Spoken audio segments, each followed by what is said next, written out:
April 17th, 2017. My name is Schmidt. I'm here at Cellar Ridge Construction with John Mead and Zack, Geary.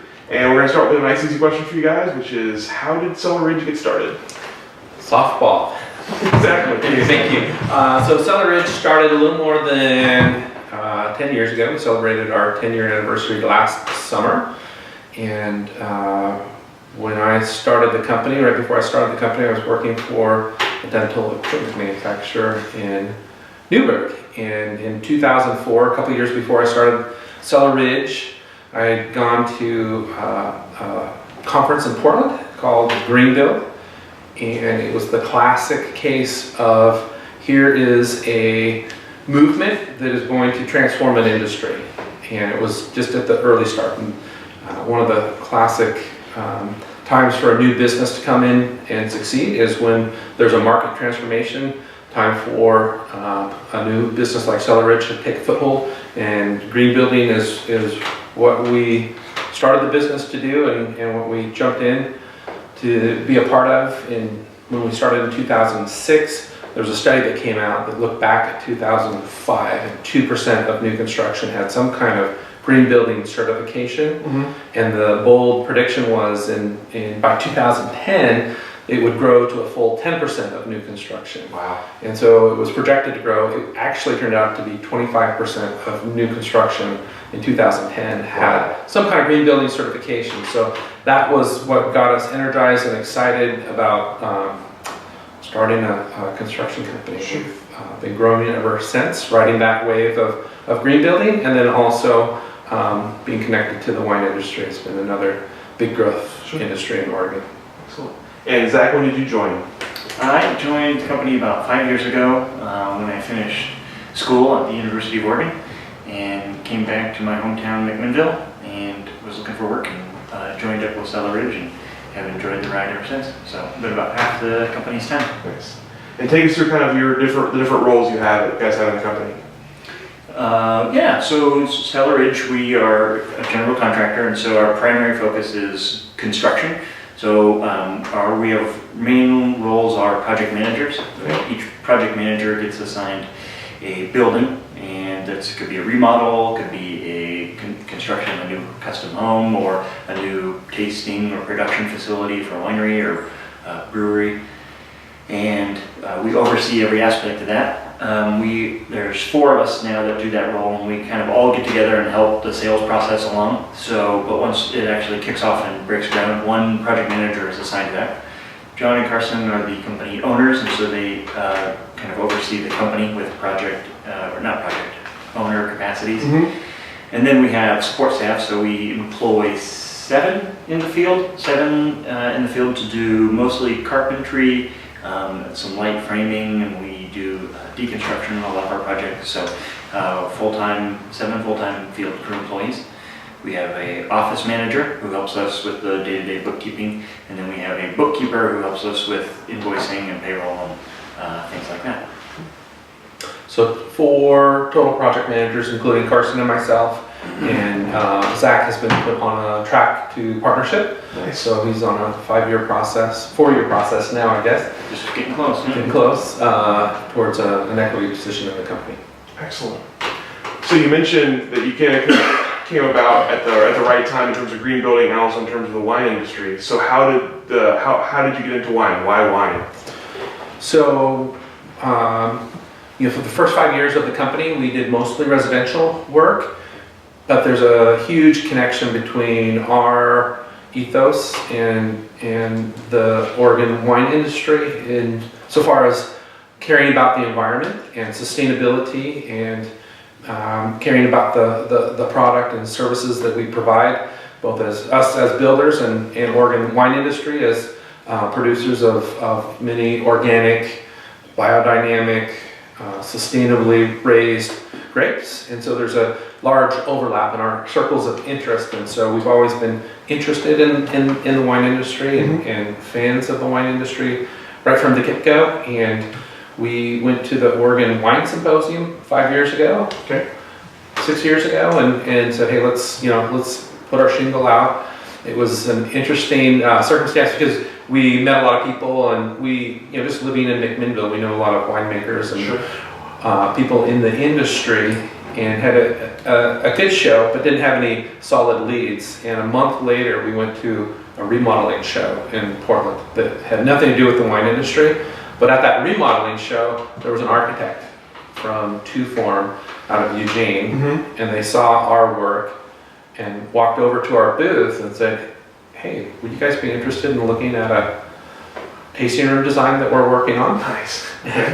And we said yes. And that happenstance encounter turned into the Saffron Fields tasting room project for us, and that was kind of our first foray into the wine industry, and turned into this absolutely beautiful project for Saffron Fields, for Sanjeev and Angela out there in their place in Yamhill, and we were able to utilize our green building knowledge and skills and making an energy efficient building, and also utilizing a ton of reclaimed wood from an old barn that was on their property, that we were able to bring in a company that was able to recycle 90% of the wood that came out of the barn. And so every stick of wood that you can see in Saffron Fields tasting room came out of that old barn. So it was a fun chance to bring some green to a project. So with your first wine project, were there certain challenges that you were unprepared for? What went well, and what did you struggle with in the first one?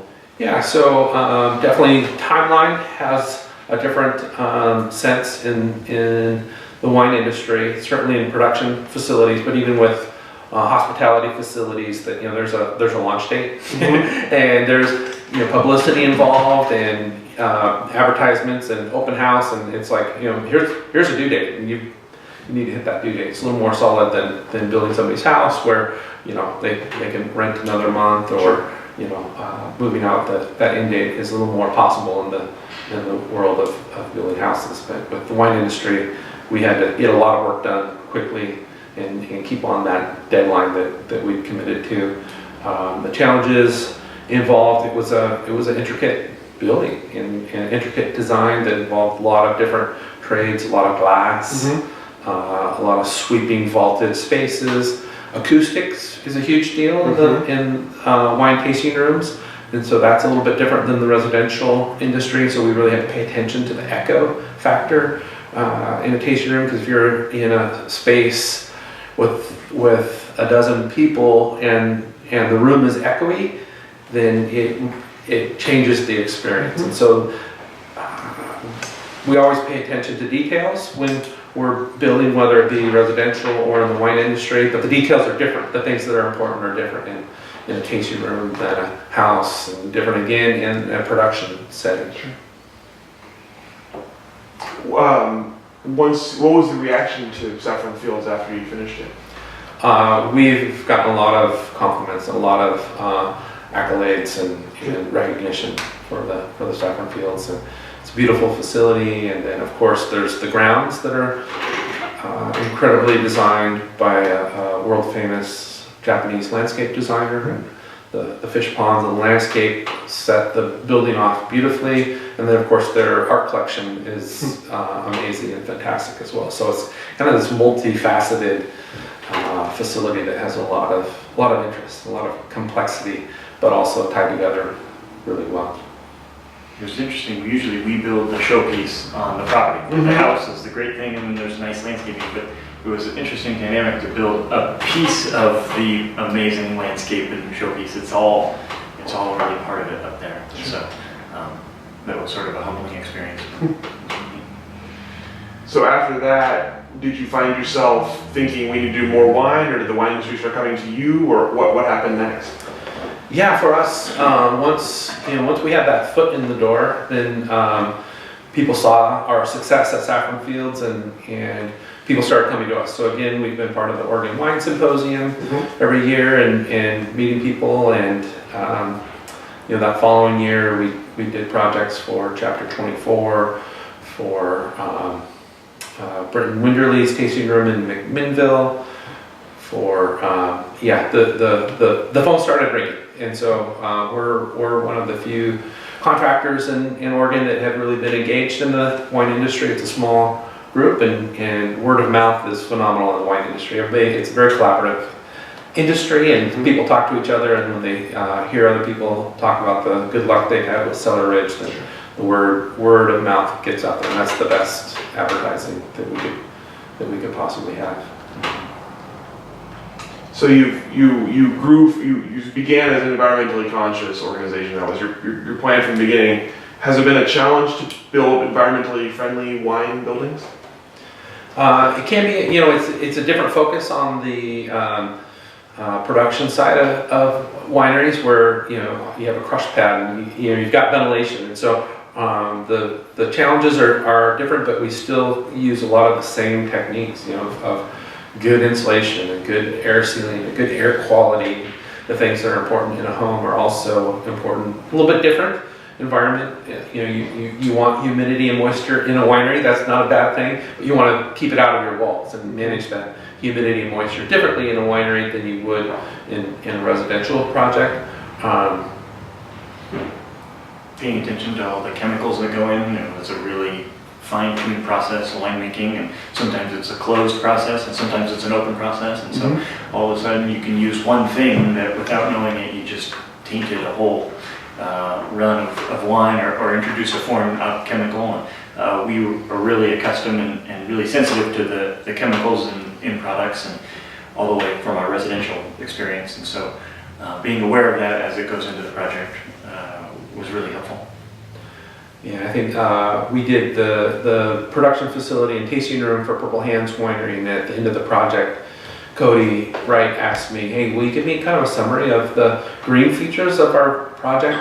And we hadn't really focused on that, but just kind of our standard way of doing things, I started putting the list together, and we did extra insulation and super efficient heat pumps and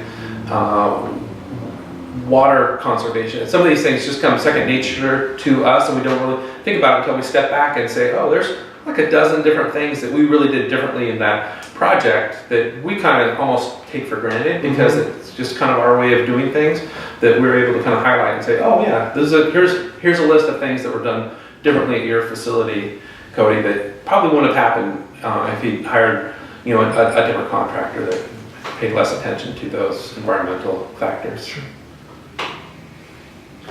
So did you have an interest in environment? I mean, you had no real background in construction or anything like that before. Was there an interest in environmental consciousness before that? Did it just all kind of come to you in a big light bulb?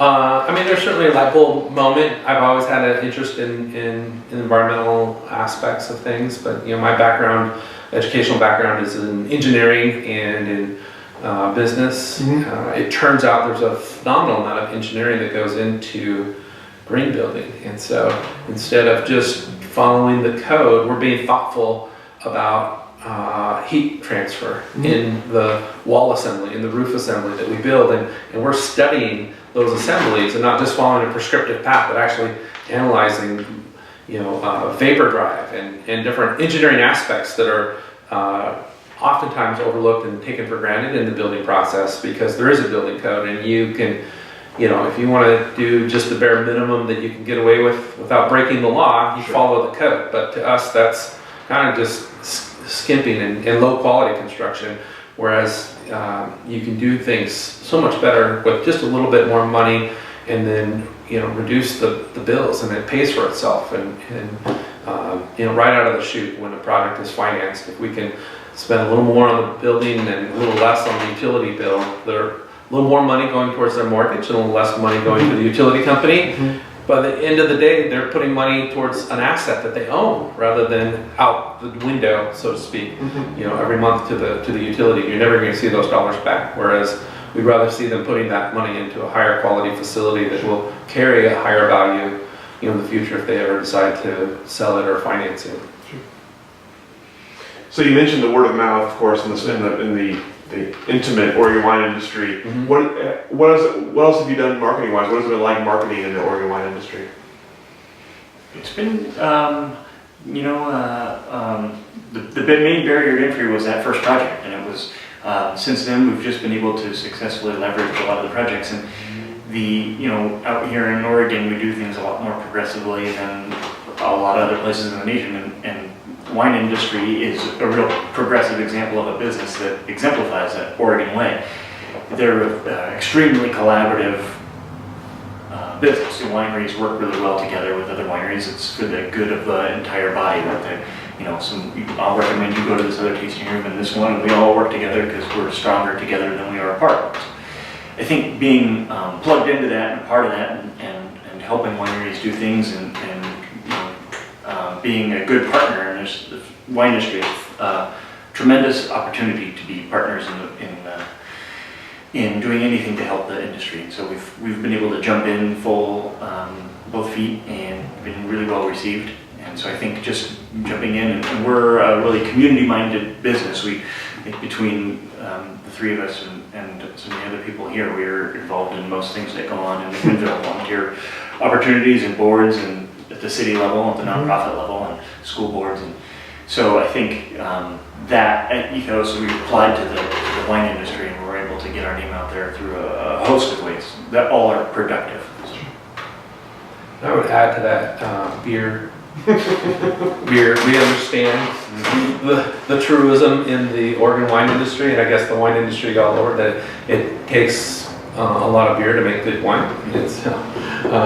We bring a keg of beer to the Oregon Wine Symposium, and we tap that at about noon, and if anyone wants to come by have a beer with their favorite builders, can stop by, and maybe you talk about our beer cart. We made a beer cart, and so much like a plane has a surface cart, we go around and we visit wineries, and we're going to take it around this year during Crush, and nice. Make sure we keep all the winemakers hydrated, keep everyone's spirits high. I think this year we went through 3 kegs at the symposium. Those thirsty winemakers. Yes. Thirsty winemakers. That's awesome. That's awesome. And speaking of that, I understand you have an interesting groundbreaking celebration that you do. Tell us a little bit about that. Yes, so at the beginning of every project, we like to celebrate. It takes a lot of work to get to the point where you are breaking ground and digging dirt, and that's a day of celebration for any construction project. And so at the beginning of the project, we gather a group and invite our clients to invite their family and friends and make it a special day, and we have 2 bottles of sparkling wine, an inexpensive bottle. Our client break over the excavator as kind of a launch of the project, and then the Argyle will use for mimosas. That's excellent. Yeah. We are back now with John, Mead, and Zack Geary at Cellar Ridge, and it is April 17th, 2017, and I'm Stephanie Hofmann. And the next question is just, what makes wine buildings different from other construction claims? Like, is there anything unique that you guys have to consider instead of when you guys are making a house or a brewery? Yeah, so there's a few elements that make a wine facility different that we need to really pay attention to. In the hospitality areas, we talked a little bit about the acoustics is really important, so we pay attention to that. But the air quality is another factor that we really have to pay attention to. In winemaking, you have to be careful about a substance called TCA, which is the chemical that causes cork taint, and that can reside in wood. And so when you go into a building, oftentimes wineries are interested in moving into an existing structure, so it's important that we or they do a test on the facility, make sure that the facility is TCA free. And when we go in and do cleaning and different aspects, we need to pay attention to the chemicals that we bring into the work environment throughout the whole construction process. We don't want to have any chlorine for cleaning at any point, because that's one of the precursors to TCA. And so chlorine in wood, that's the no-no. So you have to pay attention and understand, let's use citric acid and sulfur for cleaning. Let's emulate what the winemakers do for their cleaning process. So when we go to clean our facilities, we go down to the wine supply shop and buy cleaners that are used in wineries. The other one is, we have to, in a house, the craziest thing you do is take a long shower, right? So we know kind of what happens in the house, but in a winery, a lot of times you're fitting in, not only retail, but you're fitting in the wine making, you're fitting in the wine storage, you're fitting in the processing, the crush, and it's got to ferment, and then you get a lot of times on-site warehousing, shipping, and distribution. Then they have space for events. So you're doing a whole bunch of stuff a lot of times under the same roof. And so you have this big equation of this air quality over here needs to be different than this, and keep it separate. And, further, not everyone has the ability to build a new building from scratch. And so you're finding buildings in the corner, in the back lot, that it's got a roof and 4 walls. Let's make everything work. And so sometimes it can be a real challenge. And, so to make sure that you're checking off all the boxes related to winemaking, that you're checking off all the boxes related to, simple manufacturing things like, okay, the grapes, what's the path of least resistance to get it all the way through, to check the whole entire process to make wine and out the door and into the customer's hands. So we do that all on site. What's the most efficient way possible? And just, trying to make it look pretty too is another one. So I think being able to capture all of the pieces that go into winemaking from grape to bottle is a big challenge. And everyone does it a little bit differently. Winemakers are pretty a different breed unto themselves and from each other. So to learn what every eccentricity is really important. So there's a lot going on. So do you guys usually work with the winemaker and the owners and everyone that's involved in the process of making wine to make sure it's fitting their particular style then? Mm-hmm. Absolutely, yeah. So we try to get as much input and interaction from all the players, and sometimes at a winery you have the primary winemaker, sometimes there's custom crush and other winemakers that come in and do some work there. So it's definitely a collaborative approach that we take. Mm-hmm. Has there ever been anything that you guys had the plans all set out and then they were like, oh no, this thing needs to be fixed because of a random reason? Was there ever something that took you back that you guys had to fix, or was it all just you kind of worked with them so you kind of fixed that before? Winemakers and owners never change their mind. No. Never ever happen. No. So what has changed in the last 10 years since you guys started, and what wineries want? Whenever they come to you, what do they ask for now, and how has that changed from the very first winery you worked on? Yeah, so I have to say that the industry's picked up in the amount of activity and construction, and new wineries are growing, expanding wineries. The Oregon wine industry is on the rise, and so there's an interesting statistic that I recently heard that Oregon makes 1% of the country's wine in the United States. And so we're a small piece of the production, but Oregon accounted for 20% of scores 90 points and higher in wine and spirits. So we kind of outpace our size with our quality, but there's a phenomenal amount of potential for Oregon to continue to grow as it has. But in the last 5 years, it's really picked up and accelerated in the amount of activity, but then also it's stepped up in the architectural design and style, and tasting rooms are paying more and more attention. I think there's a little bit of a competition for that attention, getting people's bandwidth and to focus on this new facility. People are definitely getting more elaborate and better designs. I think the big showpieces and one-ups are always going to be out there, but what we've also seen a lot of recently is just pure production space. There's a lot of people out there making wine, and there's a lot of people out there making more wine and more people. People are paying attention to that as a growing industry, as John said, and trying to find places to carve out for making wine. So we're seeing a lot of need for production space, just pure floor space and floor drains. Yeah. It's hard to imagine that 40 years ago there was a dozen or so families that were making wine in the Willamette Valley, and now the next generations come along and their kids are making wine, but then also there's just so many new players coming in and money coming in from France and from California and East Coast, and there's a lot of excitement and activity going around the industry right now. What has been your favorite wine project so far? My favorite is the Elizabeth Chambers Cellar project, but that's because it was my project. I worked on it. It was about a 100-year-old building that was the original power plant for the city of McMinnville. So it was an old brick building, and the history was it was original power plant and water facility for the city of McMinnville, and then was operated like that for 70-some years. And then Ken Wright, after it fell out, they moved out to their current location. Ken Wright came in and started making wine there, and he got it just operational enough that he could make his wine there in a really basic operation.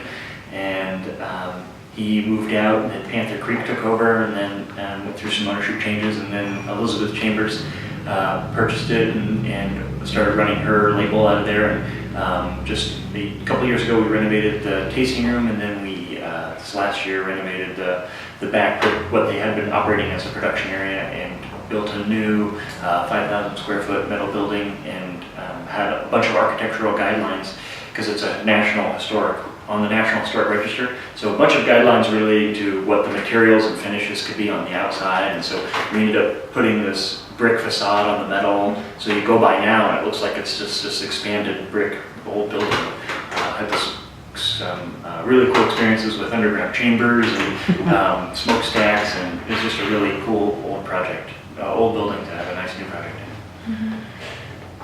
And my favorite project is the one that's coming up next, and you know who you are. And if you guys could try anything or like make anything, what would it be? Like, what would be your dream construction project? Oh, do you want to answer for you?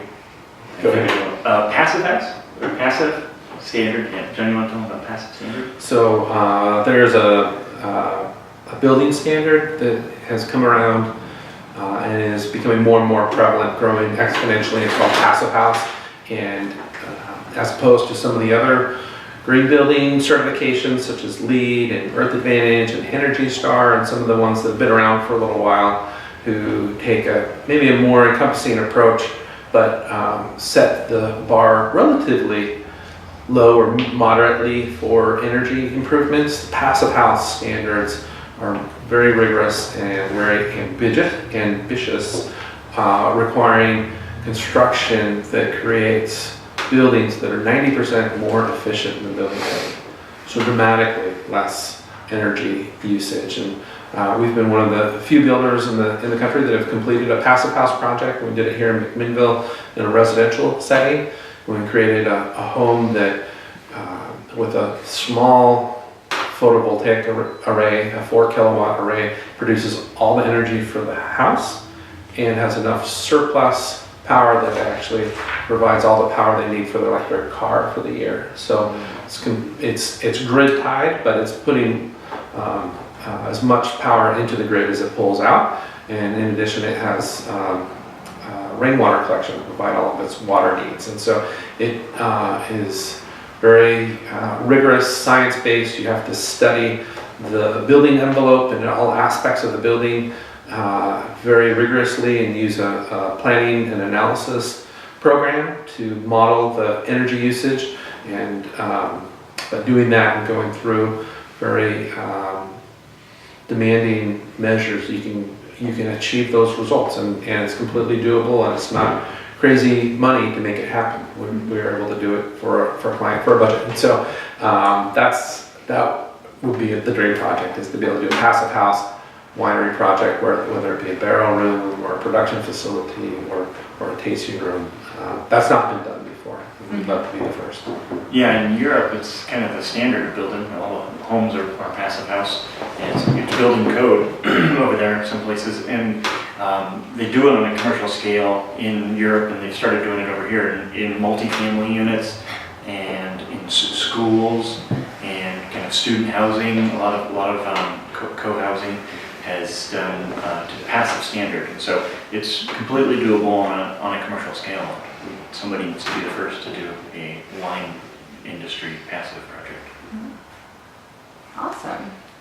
And then what do you think is in the future for wine buildings in Oregon?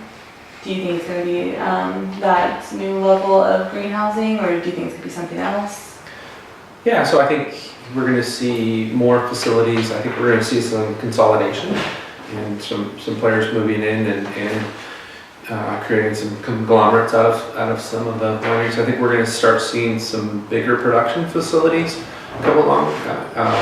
There's a California wine company that's made a move into Oregon recently, and their production of just that one company is more than all of Oregon's production put together of all the wine companies in Oregon. So I think we're going to start seeing maybe some scale occur in the wine industry like we haven't seen it before as far as size of facilities and production.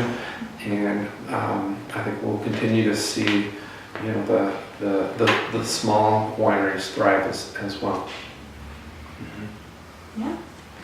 And then, just in general, what do you think is in the future for the Oregon wine industry? Like, from your perspective, where do you think it's going to go? We spoke on it a little bit, but if you want to go more into it. Yeah, I think, you know, a lot of people say that McMinnville is like Sonoma or Healdsburg was 25 years ago, but I think we're going to start to see the wine industry and the tourism around wine country start to change the shape of cities like McMinnville and inside the Willamette Valley, where we're going to start seeing, you know, more hotels go up and more things to do and more tourism related. You know, I know we already have a phenomenal number and high quality restaurants, but I think that's even going to grow. And I think we're going to see our little town of McMinnville grow up some more. Mm-hmm. I think we'll do that, and we'll also kind of add our Oregon way to it. I think we're a beautiful place naturally, and our natural resources are a huge asset to Oregon. So I think that will combine with that growth in the wine industry and in an agro-tourism way as we get more rails to trails. I think we're going to be more, I think it'll grow in a more adventure-y, weekend excursion, whole experience way of food and wine and farming paired in all sorts of really cool ways. And is there anything else that you would like us to know or to have on the record? Zack Geary for mayor. I want that on the record. Perfect. There you go.